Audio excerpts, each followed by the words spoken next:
Good afternoon, everybody, and welcome to the launch of our research report, Communities in Transition.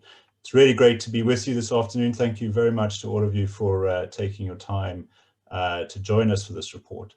This is, in my view, a very important piece of research. At Intellidex, we like to focus on the intersection between financial services and capital markets and creating the kind of society we want to see. And one of the areas we've been spending a lot of time is how we as an economy will transition our carbon intensity on our energy side to a less or post-carbon future.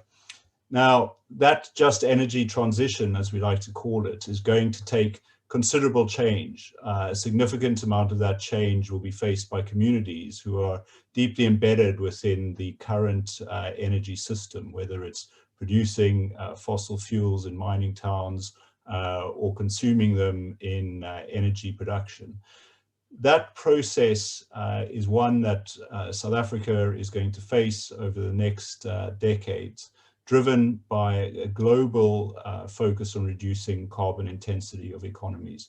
It's a matter that to some extent is outside of the control of the country. It's one that we'll be driven toward whether we want it or not. Now, we've also spent a significant amount of time focused on the IPP program. This has been a very important initiative in transitioning the energy system in a small way at first, but shows a great deal of potential for what our future might look like.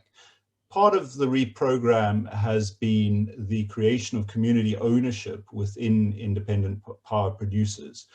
So as many of you will be aware, the assessment of REAP bids allocated 30% towards economic development, and included within that are several measures to support community development, one of which is community ownership. So a target over the first 4 rounds has been that communities should own 5% of projects, but on average in the program, between 9 and 12% of the equity in projects is owned by local communities. And that's a considerable interest. And estimates are that about 27 billion rands of dividends are going to flow into those communities over the 20 years of the project's lifespan. So it's a really significant potential source of funding for community development. Now, at Intellidex, we believe in primary research and going onto the ground to understand what's really happening. And we thought it was very important at this point to get a sense of how those community ownership interests are translating into development on the ground in IPPs and in those communities. It could give us many lessons for the just energy transition overall, particularly how do we ensure that communities are participants in that transition and we don't end up with stranded communities who are left behind by an economy that has changed. So we really wanted to dig into the reality on the ground of how community ownership has worked. And that was the motive for undertaking the research that we're sharing with you today. I must gratefully acknowledge the support of FirstRand, who agreed to fund this research. We initially approached FirstRand, highlighting the importance of doing this research. And as a banking group, FirstRand immediately understood how important it was to understand these issues, given that the financing of the transition is a very important part of the overall discussion. So we gratefully acknowledge FirstRand's funding for this research, but should emphasize that it was undertaken independently by Intellidex, and the conclusions and recommendations of the research are ours alone. Just to give you an overview of what you're going to be hearing from us today, after I've given my remarks, I'm going to hand over to my colleague, Dr. Zohaib Khan, who was the lead researcher on this project. He will go through the major findings over about 30 minutes, and then we'll have about 20 minutes for Q&A from the audience. The Q&A function is open on the webcast, so at any point you can post your questions as we go along. But we'll pick them up towards the end and go through with some questions and answers at that point. Now, my colleague Zohaib Khan, who I'll hand over to in a moment, heads our social economy research at Intellidex. He has a significant experience in community development and research on the ground. And he looks after a portfolio at Intellidex that focuses on businesses' role in the social economy and how that can be made more productive, how we can achieve better social outcomes through the activities of companies and businesses. Some of our recent work in this area was a report we launched recently on the first 2 social impact bonds, which you can find on our website if that's of interest. I'll pause now. I'll come back to handle questions and answers, and I'll let Zohaib take over to present the research. Over to you, Zohaib. Hello, everyone. Thanks very much for joining us this afternoon. On this slide, you can see an outline of what I'll be going through over the next 12 slides or so. But before getting into the detail of that, I'd just like to do a few thank yous. So firstly, just thanks to the research team, especially Tim, Samir, Letta, Stuart, for all your hard work in getting this very sizable report together. Thank you to the IPP office for endorsing our research proposal, to FirstRand for the financial support. And I think finally, and most importantly, a big thank you to everyone that agreed to participate in our research interviewees. I think as researchers, when you're starting out on a project like this, where you know a lot of the issues are going to be sensitive, you worry that you're not going to find people to talk to, or that once you do, they won't necessarily be willing to share the real kind of challenges with you. But our experience was the complete opposite. So thank you very much to all of you for your time and for your openness. Next slide, please. Right, so we started this research with a review of the international and local literature on community trusts that are established through a corporate transaction, as they are in the REAP program. And from this review, we identified these 7 factors that you see on the screen that successful trusts around the world tend to do well. So first, trusts either independently or in collaboration with their corporate sponsors have a good understanding of the needs of their communities and of their own capabilities. And that translates into a clear vision for the role of the trust in contributing to the development of the community that the trust works in. And then whatever role is taken, community participation and engaging with communities, getting to know them, and maintaining relationships over time is taken seriously on a sustained basis. To do this work, thirdly, knowledgeable and legitimate trustees are appointed. And the fourth point is that they collaborate with other actors in the developmental space. Next, trusts diversify their income. A reliance on one source of income can be problematic. So in the case of REAP, the project companies, so the wind farms or the solar parks, sign agreements with Eskom, which have a 20-year duration.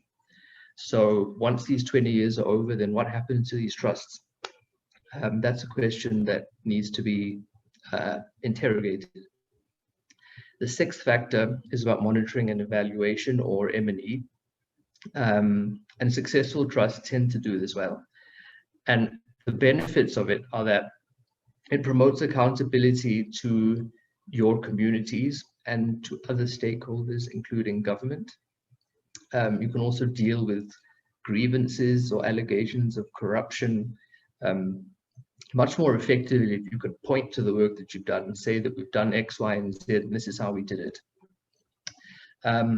M&E also builds understanding of yourself as an organization, meaning that you can respond better to changing economic and social dynamics, and you can build on your successes and learn from your failings.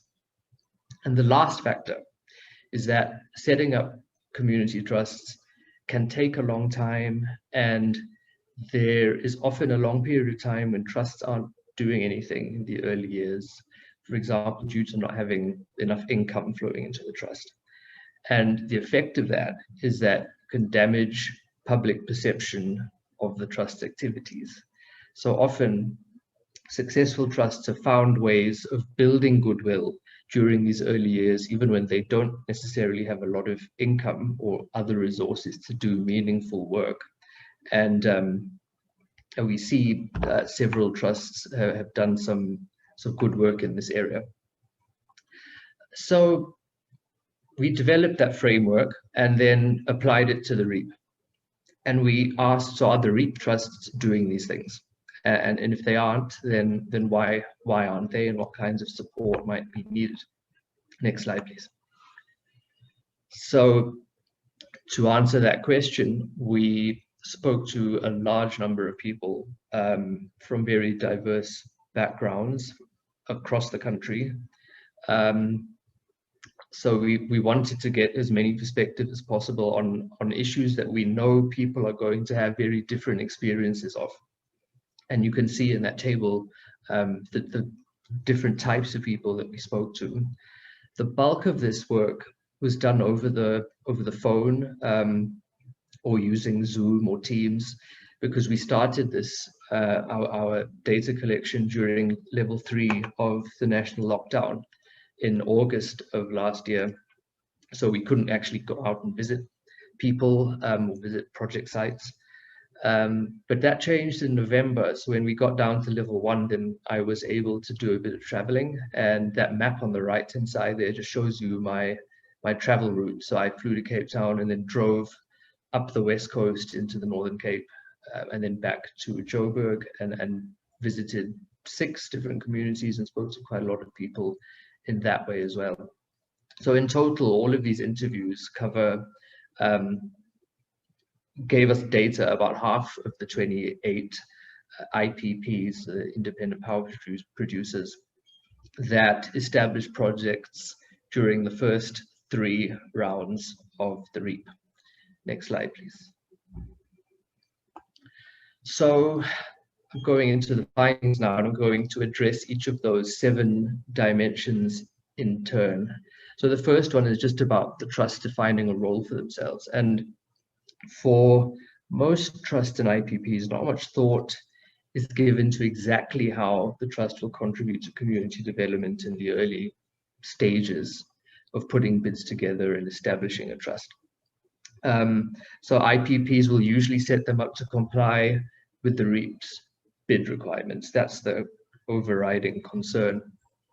And this is so this compliance kind of mindset isn't at all unusual, and there's no judgment here about approaching it in this way. It's something we see across the corporate philanthropy landscape, but it works against what is one of the key advantages of having a trust, which is that you're trying to encourage bottom-up participatory development that's relevant to people, and that builds social capital.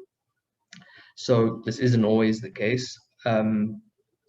Often trusts and their sponsoring companies do a lot of work in identifying what the community's needs are and how they are going to work to help address some of those needs.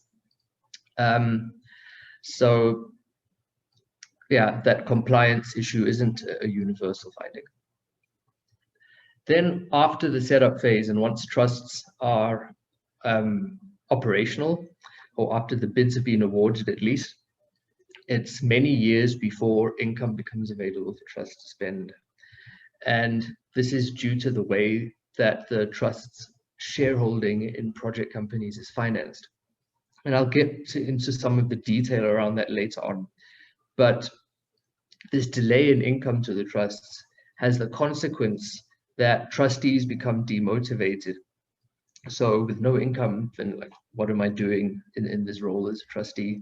And what that leads to in turn is that little planning is done for what work the trust will eventually do when money does become available for it to spend. And that might also be at a point in time that's many years after the terms of current trustees have ended. Next slide, please. So the next set of findings relate to community engagement. And unfortunately, there is not enough of it happening. So, and there are several reasons why that's the case. So the first is that the bidding process has to be concluded in a few months. And we've seen in the cases of successful trusts elsewhere that these consultations that happen in the early phase of a trust life, in getting to know what the community's needs are and finding the right people to work with, developing trust, that can take up to 2 years, but in the REAP, that's a very truncated process. And what the problem with that is that when you don't dedicate enough time to this, you end up with governance structures that are unrepresentative, and also a lack of acceptance in the community. Another issue is that there's a high probability of IPPs submitting bids and those bids not being awarded, right? So why spend a whole lot of time and effort on something that you might not have to do in the end? So that's during the establishment phase.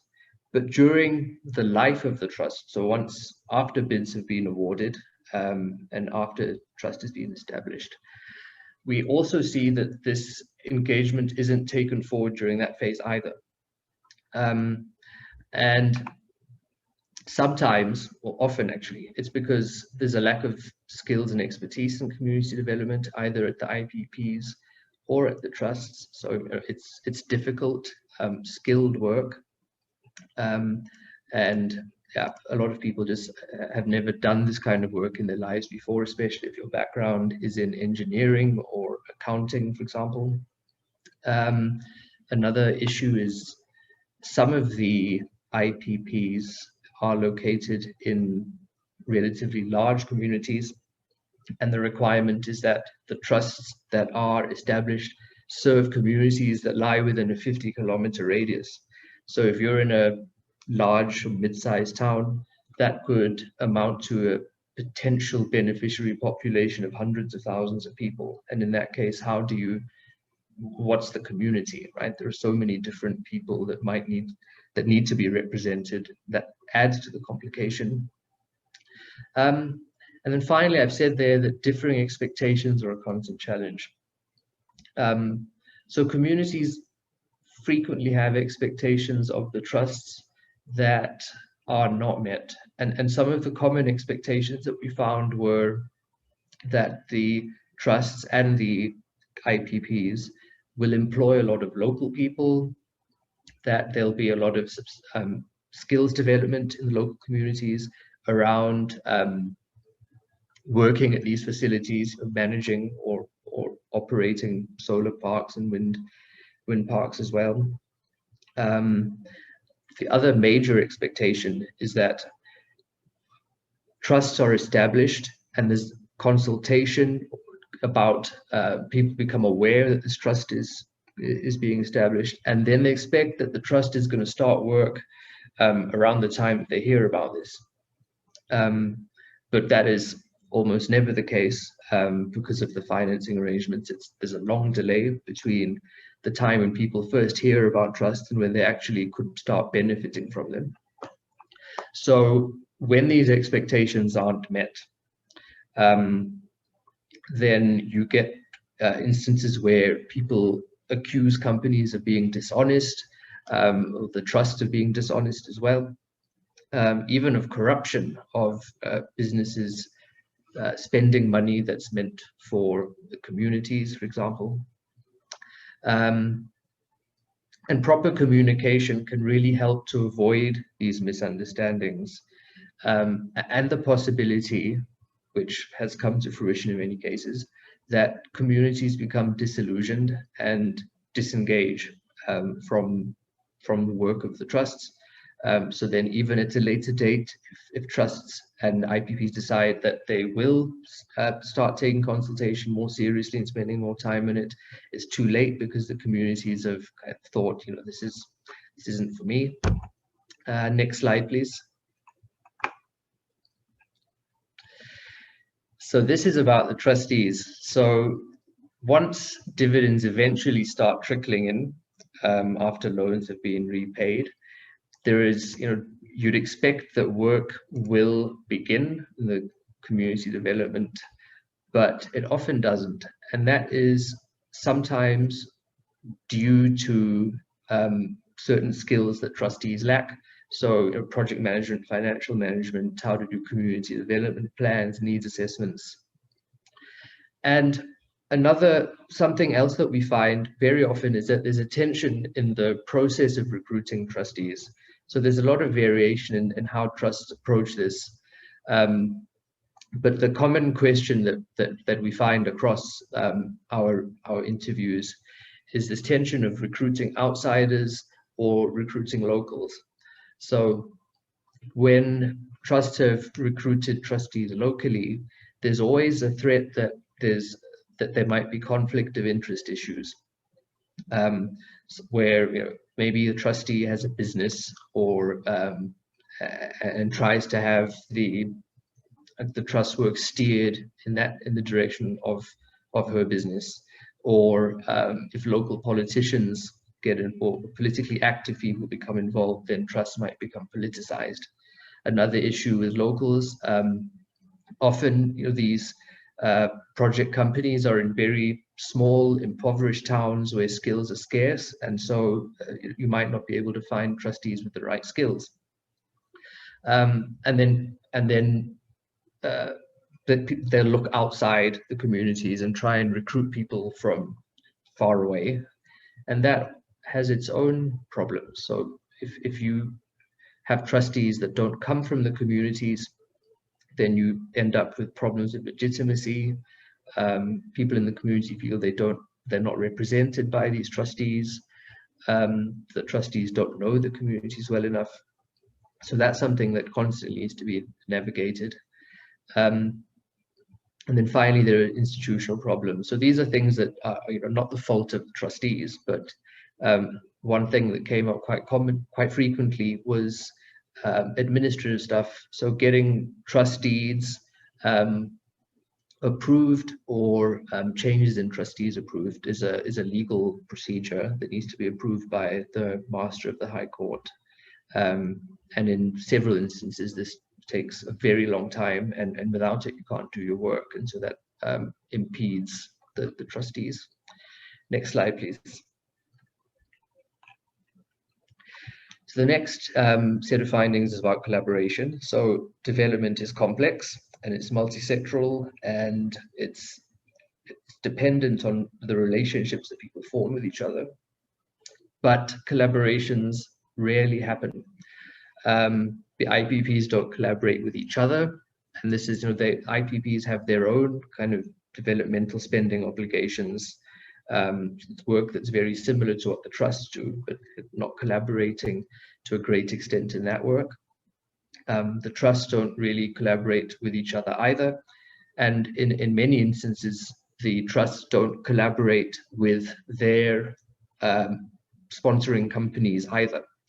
And that's typically because of a desire to keep the two entities separate, but they're doing very similar work, and so collaboration would make sense.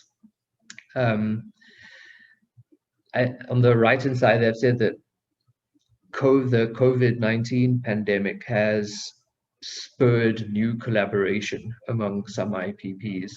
So the IPP office put out a guideline last year saying that some of the IPP's socioeconomic development spending needed to be directed to COVID relief. And so that motivated some companies to start working together. So we'll see if that starts filtering down into the work of the trust. I hope so. And the last point there is that often relationships with municipalities are strained. And you'd expect, local governments are the kind of major facilitator of local development in these communities. But there aren't direct lines of communication often between trusts and local municipalities. That's partly influenced by the fact that there aren't actually strict guidelines around reporting to municipalities or getting them involved in your planning processes in the same way as they are in the mining sector, for example. But also, we've seen instances where there are corrupt local politicians that have tried to kind of sway the trust's work in ways that are kind of related to patronage. So the result of all of this is that, typically bad relationships between municipalities and trusts. Next slide, please. So the next is just about the income, and all of the trusts that we looked at were all reliant on one source of income, which is the dividends from their relevant companies that they have a stake in. And what this means is that very little income is available to trusts for a long period of time after setup. So the shareholding in the various project companies is typically financed by debt, and loan repayment rates are steep. So when they can range from 9 to 18% when these loans are provided by development finance institutions. From their parent companies, the range is a bit smaller, but in the same kind of area. So what this means is you have some cases where there's a trust that's established at the bidding phase, right? And then commercial operations of the project company will begin, say, 3 years later, and then they start selling electricity to ESCOM and getting income, and then dividends can start flowing to the trust. That's after, say, 3 years. But then these dividends need to go towards paying back the loans, and typically 80 to 100% of the dividends go to debt servicing. And so you have a very long period of time of paying back loans, 10 years or more in most cases. And so, yes, that leads to dormancy of the trusts for long periods of time. And then the last 2 points there is about management of existing income. Often trustees don't have those specific skills, and there isn't really an appreciation among trustees of the possibility of building endowments. So investing and growing an endowment that can be used to fund future work, that's not really happening yet. Next slide, please. So the next is about monitoring and evaluation. And because of the inactivity of many of the trusts, which is related to the financing, amongst other issues, because of that, there isn't much monitoring going on at the right now. So, and that's because so few are doing anything substantial. But there are some general things we can say. So the bulk of the spending is on ECD, early childhood development, and bursaries. And reporting is required to the IPP office, but not necessarily to anyone else, which I think is a bit of a problem. Then in terms of impact, again, because of the limited work, impacts, so this is the E in M&E, the trusts aren't really contributing to meaningful kind of community development yet. And I've said that the work is mostly alleviative, so it looks a lot like charity rather than kind of transformative developmental work that is tackling the causes of deprivation in these communities. The last thing to say here is just that communities aren't really partners yet in renewable energy, and resemble more beneficiaries, which is the traditional philanthropic model. And this isn't always the case. So in renewable energy companies in other countries, communities tend to have a much more active role. So this can either be by direct investment by individuals in facilities, which obviously has a much more limited application in a country like South Africa, where there's a lot of poverty.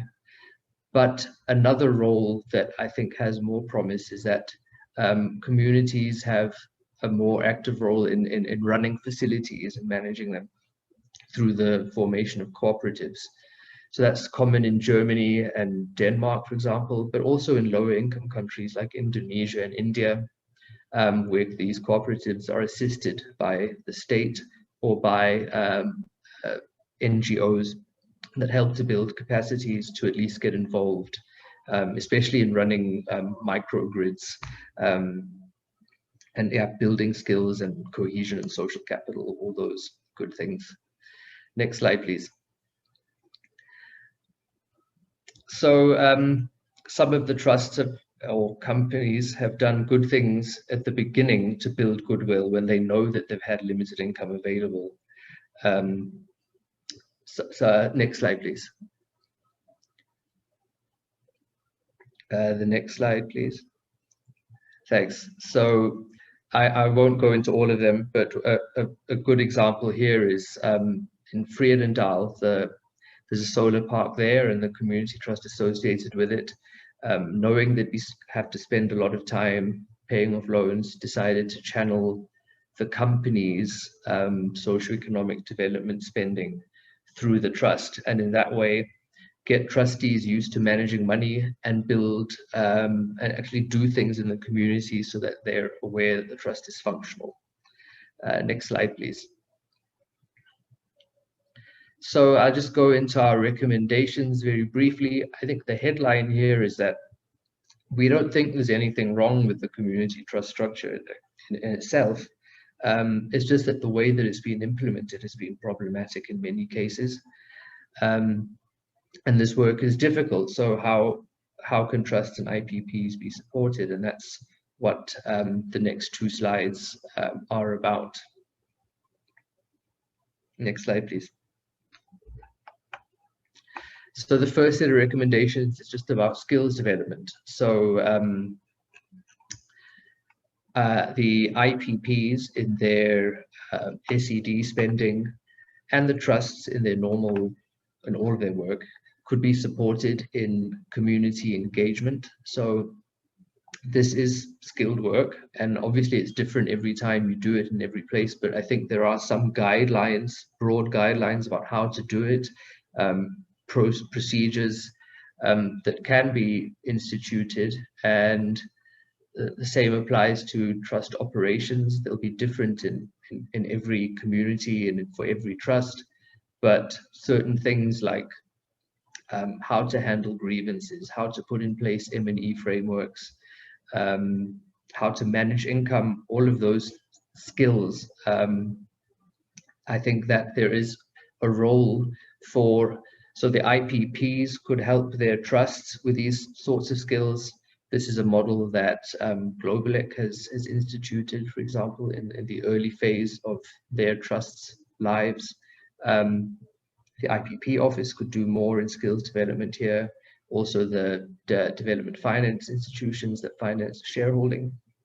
Another alternative would be to set up an NGO that does this work of skills building and intermediation. And in our work on the social impact bonds, we've seen that this kind of approach has potential. And then the final thing there is local skills development. So this is broader community-wide skills building that just relates to education, really. So better maths and science in schools so that kids can grow up and have a bigger role in renewable energy, and then more local skills development in terms of getting people, adults, involved as employees of the facilities and trusts. Next slide, please. Then the next set of recommendations is about relationships. So it's so important to dedicate time and resources to building and sustaining relationships. And we think that the company should be dedicating full-time resources, staff members to doing this. Also, we think it makes sense for during the bidding windows for the time to be increased so that there's more time for consultation and putting in place structures that really have the potential to work and that are representative. The IPP office could incentivize greater collaboration between IPPs and between trusts to avoid some of the duplication in work that we've seen, and also to maximize impact. Introduce mandatory reporting for trusts, not only to the IPP office, but to local government and to relevant community fora. So just build that accountability, build goodwill, help communities know that you're working in their interest. And then finally, balancing skill and legitimacy in trustee appointments. So there are tensions, as I was talking about earlier, about recruiting outsiders or local people, but whatever the case is, just make sure that you've got a balance of people who have the skills and who can represent the people that they're supposed to represent. Next slide, please. And then the final slide. So the final recommendations are just improve the terms of the loans for trust shareholding. So as I've said, these terms are typically really onerous, and it's unreasonable to impose these kinds of terms, I feel, on these trusts that kind of hobble them for upwards of a decade. And then finally, this is a really broad public policy issue, but it's an important one to mention anyway. And that's allow municipalities to source their own power. So pretty much everywhere I went, this is what communities expected the IPPs were going to be doing. And in other countries where this is allowed, so in Zambia, in Tanzania, for example, the government has created regulation that makes it possible for communities to develop microgrids and just be responsible for their own electricity production, or for energy companies to directly supply the companies that they're in. And there's a huge range of developmental benefits that flow from that. and they're kind of obvious, really. So it's, you can electrify schools, you can electrify clinics, care burdens can be reduced because spending less time kind of sweeping floors with brooms, and so yeah, I think that's next slide, please. That is a very high level view of our work, and it might have been a bit overly simplified in places, but there is a lot more complexity and detail in the report. So I encourage you to read it. Please visit our website and you can download it there. But now I'll hand back to Stuart, and we can get into the Q&A. Thanks very much, Zoheb, and thanks for the questions we've had so far. Please do submit your questions as we go.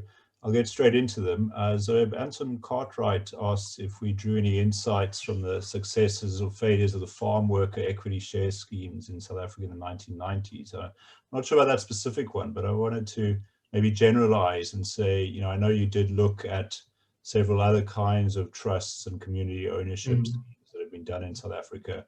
Were there lessons from those that either have or haven't been learned by the REAP program? Yeah, right. So I don't know about the farm worker equity share specifically, but yes, we did look at a lot of other community schemes. So I'll just talk about some of the ones from South Africa. So we've done, at Intellidex, we've done work on the empowerment trusts that were established the late 90s, early 2000s. So doing very similar community development work. It's trusts that are set up for the benefit of communities. And there we also saw that there was often a compliance kind of approach. So you set up this trust quickly and you do it because you have to, because it's a legislative requirement, without really getting to grips with exactly what is needed from you or what the communities you intend to serve require. We saw that there wasn't much collaboration amongst these empowerment trusts, and still isn't. That data was often limited, and reporting on impacts to communities and government has been problematic. In part of our literature review, we referenced some of the work that's been done on the mining trusts, where they've said that there as well, it's a very similar kind of operating environment where you have a kind of a company that's operating in one specific community. It needs to establish a trust and build good relationships with the surrounding community. And there, very similar kinds of things were happening, where not enough time was being spent on the engagement with the communities. It wasn't being treated necessarily as skilled work that required time and dedicated resources. And some of the mines that have treated in that way are doing better than the ones that don't. So yeah, those are some of the issues that we've seen that are unfortunately seem to be repeating. Thanks, and that answers Peter Mokomele's question as well. Corinne Breitenbach makes a comment that with hindsight, the 50-kilometer radius requirement for defining communities is a problem. It means that you have some communities where there are more than one project in the same focused area receiving the same cash flows of dividends of social economic development spending, enterprise development. She's asking about, is this not the time to refinance community shareholdings and amend some of the rules? Touched on that in your recommendations. Any thoughts on the 50-kilometer radius? So I think that it's not, I think especially when you're in a big community, it might make sense to allow those companies or trusts to narrow it down a little bit. I also don't think that having several trusts or companies in one community is necessarily a bad thing. I think it becomes problematic when they don't work with each other. So there was one community where there's several IPPs in it, and the companies don't really talk to each other, so they don't know what they're doing with their SED work, and that kind of approach is also prevalent with their associated trusts.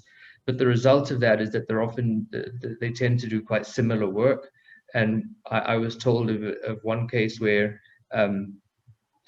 two of these companies designed programs that were really similar, and that attracted the same beneficiaries. So you're doing the same work, and a limited pool of people are benefiting from it. So I mean, one suggestion that we got from one of the experts that we talked to is that we could perhaps establish a super trust. So instead of having 4 companies each establishing a trust, you could just have one. Benefit of that is that you wouldn't need to kind of work towards collaborating because it'll all just be in one entity. And also you wouldn't have to keep doing a repeat consultations in setup, because communities can get pretty fed up with that as well. So of course there's the problem of communities not being consulted, and then on the other hand, where you've got several companies in one area or trusts, that they get consulted too much. And then because of the financing, it's I get really tired of it and don't see any benefit. Right. Well, okay. To Corinne's point about refinancing community shareholdings, Karina, I mean that is a good point, and I know there are there is lots of thinking about that happening, and it does seem to us like there is a real opportunity to refinance given the maturity of most of the projects and de-risking. And not only refinance through the kind of super trust idea that Zohaib's mentioned, consolidating some of the exposures into portfolios to reduce the idiosyncratic risk that particular communities face in their interests. So we think there are lots of potentially creative ideas there that could help.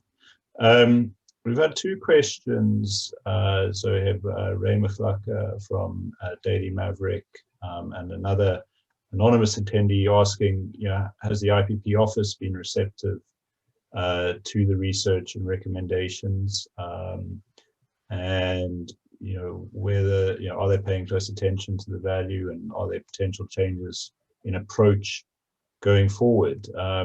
I mean, as you said at the outset, the IPP office was a willing supporter of this research process. Any thoughts on sort of reception to recommendations? Well, we're actually meeting with him next week about this, so I don't want to preempt that, but I do know that the IPP office is determined that these trusts work, and so they were very receptive to this work in the early stages, as you said. They are aware that the trusts aren't working as well as they could be. And yeah, they want to make sure that they work better. So I'm pretty sure that they'll be receptive to the recommendations. Good, thank you.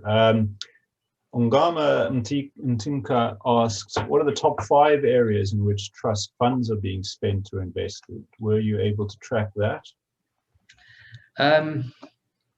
No, so we know that with the SED spending, so this is the money that companies are required to spend 1.5%, I think, of their revenues on socioeconomic development activities, and that's the same work really that the trusts do.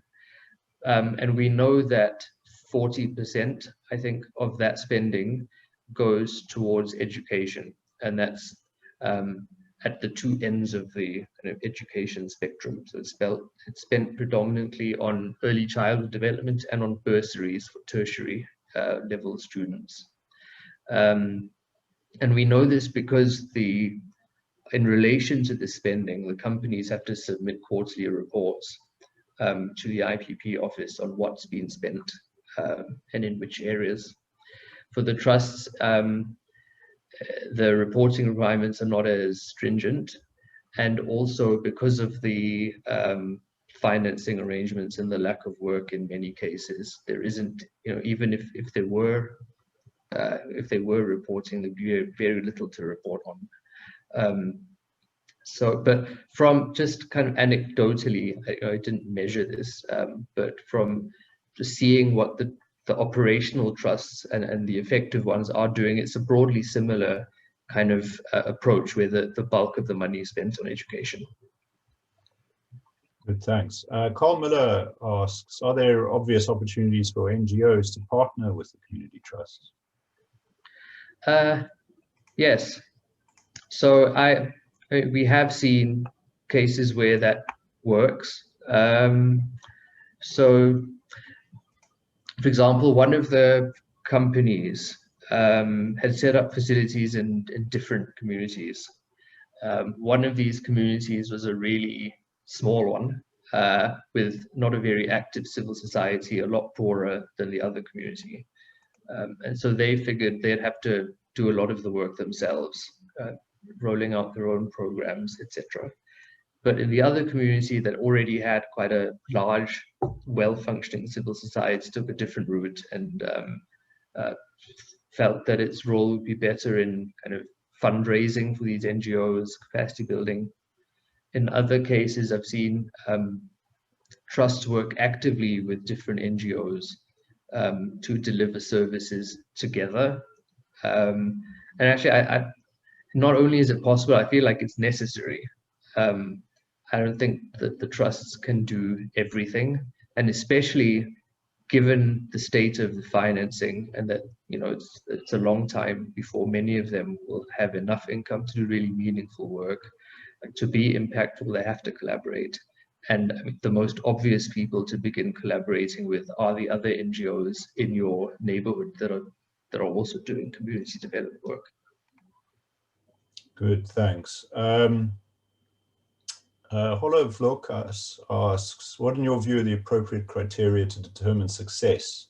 How would you determine if a community trust works well? I think very kind of informally for me, it was to the community, people in the community like them. So I mean, this is, and I think a better way of looking at that, I think that there is a possibility for engaging with communities to be better measured.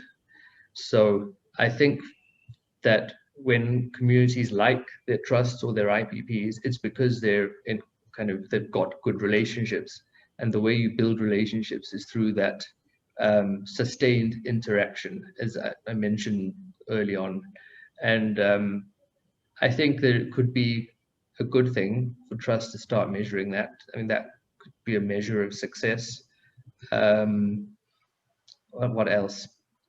I think once we start seeing more reporting from the trust, but also have a better idea of what impacts are, that could be a good way to determine whether the trusts are working or not. Yeah, I think many different ways. I think those two would be important for me, just getting a better idea of how well engagements are being done, and then more data on impacts. Thanks, Arab. Hollow responds, indeed, the social license of a trust is a relevant criteria. I agree. One anonymous attendee asks, regarding income beyond the 20-year period in building an endowment, trusts find a conundrum to protect their preferential tax status as an NPO with SARS. Trusts are not permitted to use their funds for investments into structures to create perpetual income. So I know that Intellidex was a co-funder of some legal work on the tax status of foundations. Any thoughts in response to that question about building an endowment with cash flows? So yes, there is a lot of uncertainty around this, and a lot of ambiguity in the legislation. And so, as you've said, Stuart, we set on this the Impact Investing South Africa Task Force on the Foundations Working Group, and we're currently working in collaboration with a law firm on a piece of work that sets out exactly what the parameters are for NGOs, to build endowments, to engage in impact investing, so investing in social enterprises, participating in social impact bonds. So that work is underway, and in the second half of this year, we'll be able to share that work. Thanks, Herb. Clyde Mallinson asked a question about debt ownership of equity stakes by community individuals rather than through a trust. And he proposes a mechanism this could be done. But maybe I'll take this one because we have looked at this, Clyde, where the question is, instead of using a trust, why don't you just give shares to community members directly?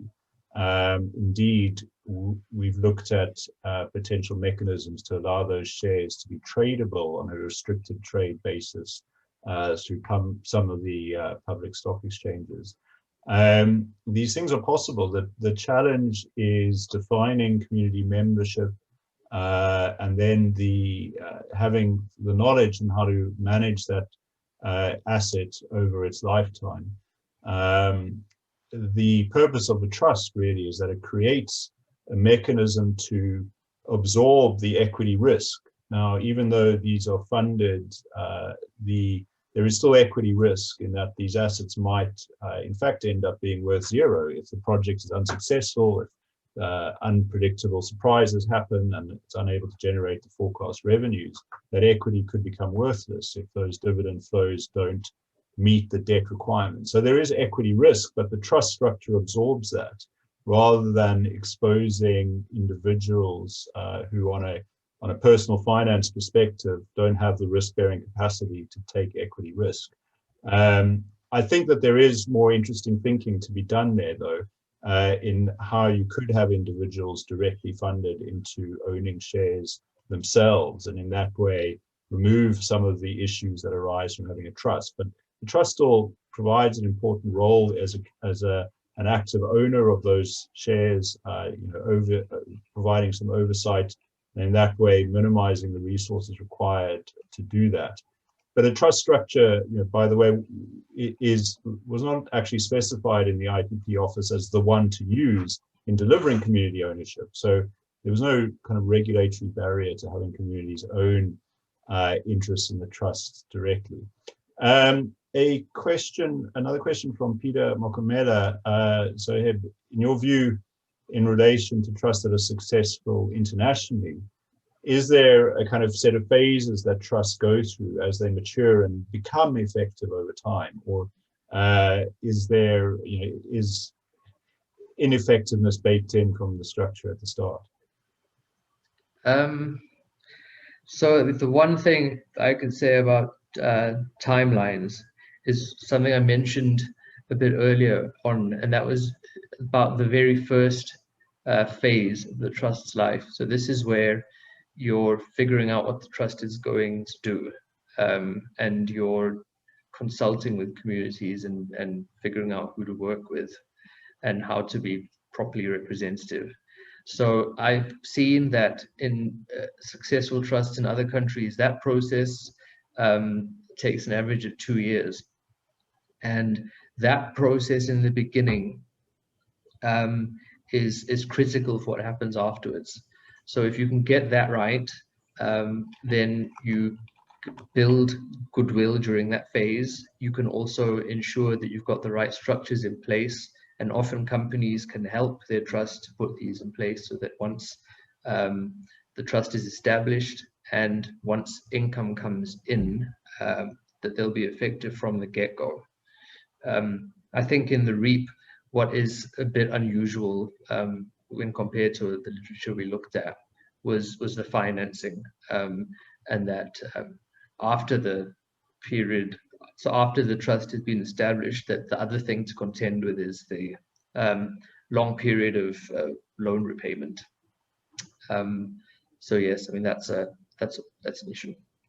Thanks. So another question: what kind of support did you receive from IPPs when it came into going into communities and actually interviewing community members? How did that work?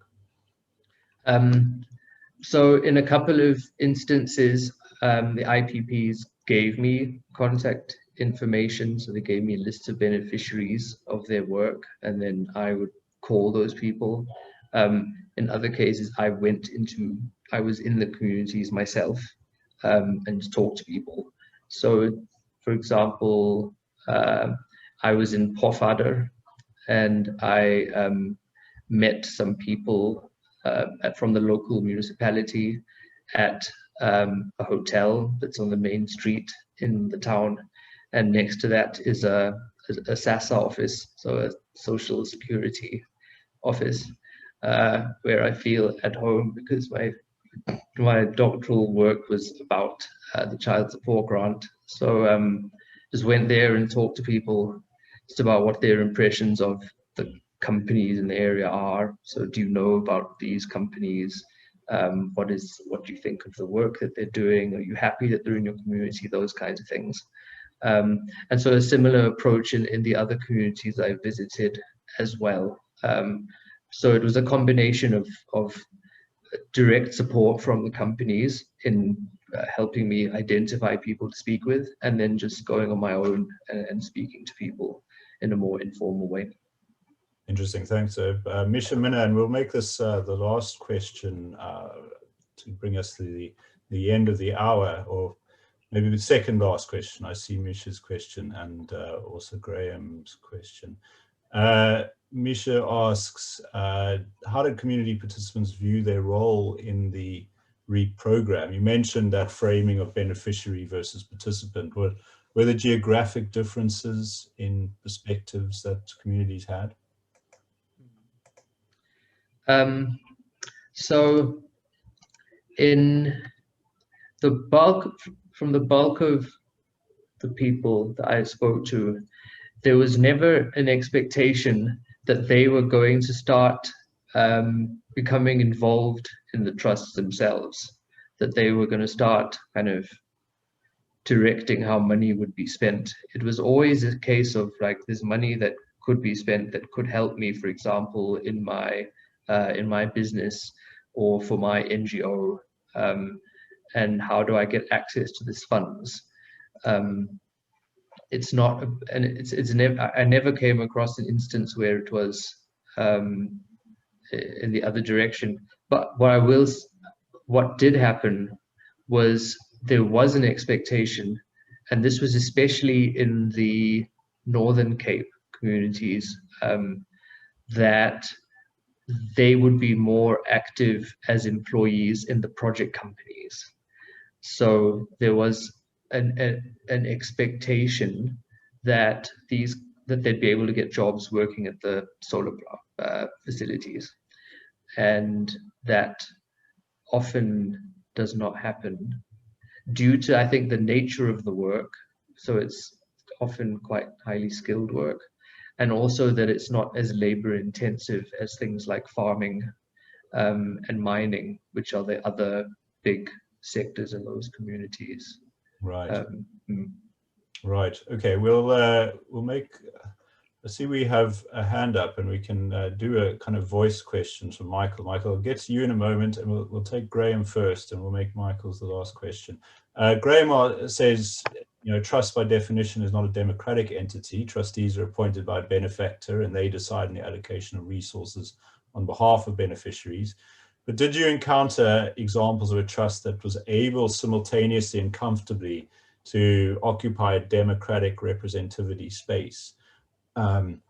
He says in his experience, attempts to elect trustees just lead to community strife, and you don't get the, we like them outcome that you were talking about earlier. Yeah, I have seen it. So I've seen communities where the trustees are liked. Is it because of democratic systems being used? And in this community, it was a fully democratic system that was put in place. But I mean, with the restriction on the types of people that could be appointed, so you couldn't have someone that was a standing political office, for example, holding political office. You needed people that had at least a matric, and there was another requirement I think they made it very clear during the nomination and election processes that the trust it's an unpaid position, and you can't benefit directly from any of the work that the trust is doing. And maybe it's luck, but the three people that serve on this trust are well liked in the community.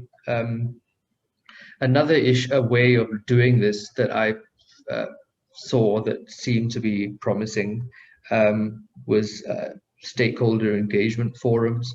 So this is where, instead of electing trustees from the communities in each area that the trust works in, they establish these committees of community members and groups of like 4 or 5 people that serve on like the education forum or the health forum.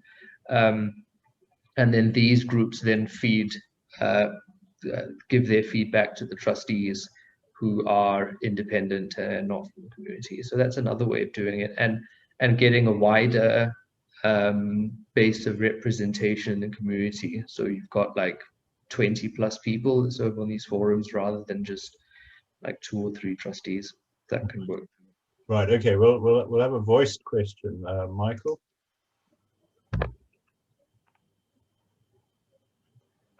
Okay, you'll have to unmute yourself to ask your question.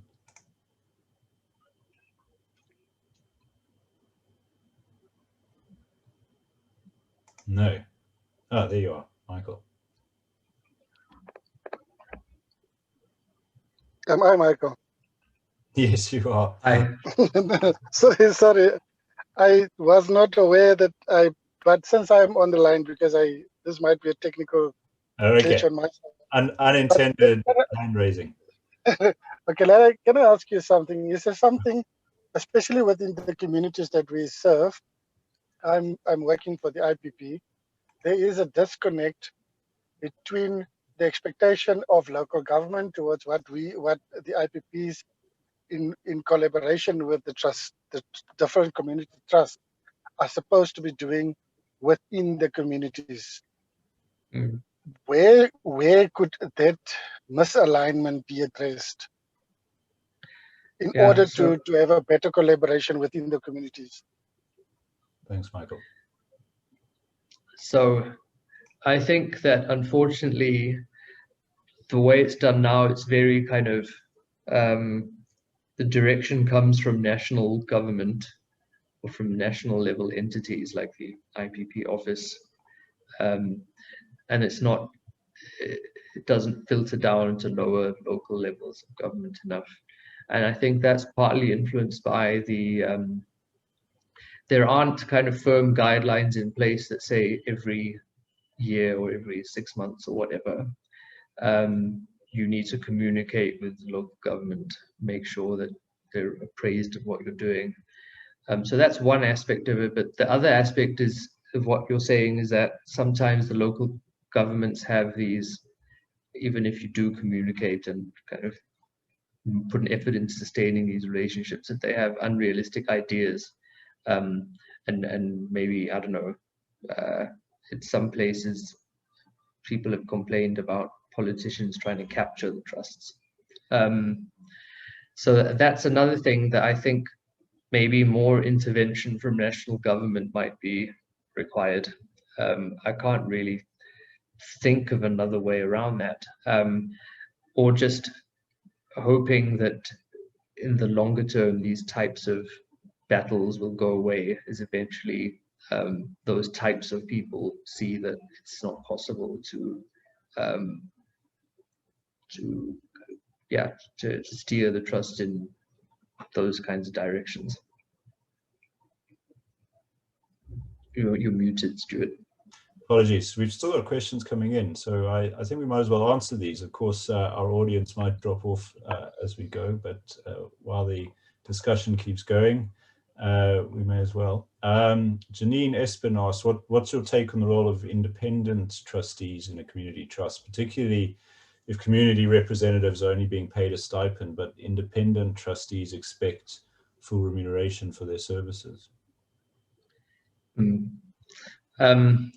So it depends, I guess. So sometimes the one thing I think shouldn't ever happen is that you have independent trustees being fully remunerated while trustees aren't. I think that's kind of asking for trouble. But I think sometimes independent trustees are appointed to fill skills gaps.